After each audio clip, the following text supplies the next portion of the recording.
Steve Shepard. I'm the Director of Integration Strategy for Citizens Bank. First Citizens is the largest family-controlled financial institution in America. Very proud of that. It's working on the third generation of ownership via the holding family today. Started in Smithfield, North Carolina, about 30 miles from here in, I think it was 1897. So it's got a long, deep, proud tradition.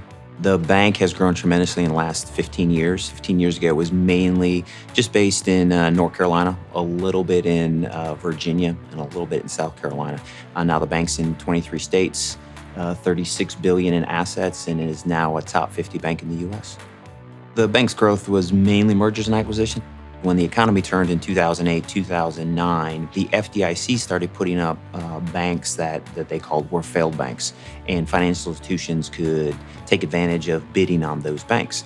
First Citizens already had small footprints along the West Coast. So we had some branches in San Diego, a little bit in LA, we had some in Seattle.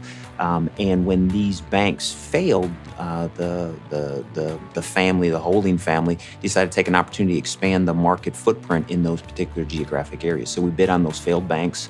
We actually won those bids and took those banks over. So that helped us in that kind of downturn to the 2008, 2009 economy, helped the bank's earnings. And that really then became a model for our overall growth. We saw the opportunity we could take there, and so we have done, since that date, 16 acquisitions from the 2009 period to today, which cost us to almost double in size in that time period. I think our biggest challenge, technology challenge through the M&A opportunities that we had, was really around data.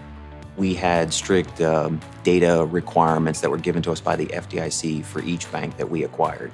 By and large, taking the data and storing them here at our site or in a database or have image copies was the easy part.